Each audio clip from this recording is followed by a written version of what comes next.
ప్రభునందు ప్రియమైన వాళ్ళారా, ప్రభు అయిన యేసుక్రీస్తు నామములో మీ అందరికి శుభాభివందనములు. ఉదయ కాలంలో కిలోరి కృపాసంగతి మిమ్మల్ని ఆహ్వానించుచున్నాను. మొదటి సమూయేలు గ్రంథం 26వ అధ్యాయము 13 నుంచి చివరి భాగం అంతా చూసుకున్నప్పుడు, దావీదు సౌలును విడిచిపెట్టి దూరంగా పోయి అవతల కొండ మీద నుండి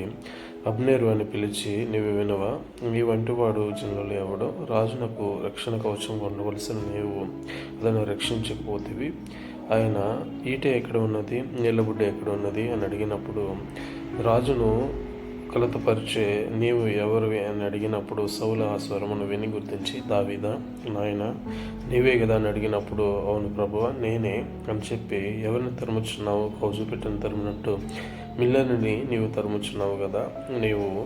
దేవుని విషయంలో ఏదైనా ఆలోచన కలిగి ఉన్నప్పుడు ఆయన నైవేద్యం చేసి శాంతిపరచవచ్చును, జనుల విషయంలో అయితే వారు శాపగ్రస్తులు అవుదురు, కానీ నన్ను తరుముట మంచిది కాదని దావీదు సెలవిచ్చి, నిన్ను అప్పగించినాను, నేను నిన్ను సంహరించకుండా ఏమిని ఆలోచించకుండా కాపాడుతున్నానని చెప్పినట్లుగా చూస్తున్నాం. ఆమె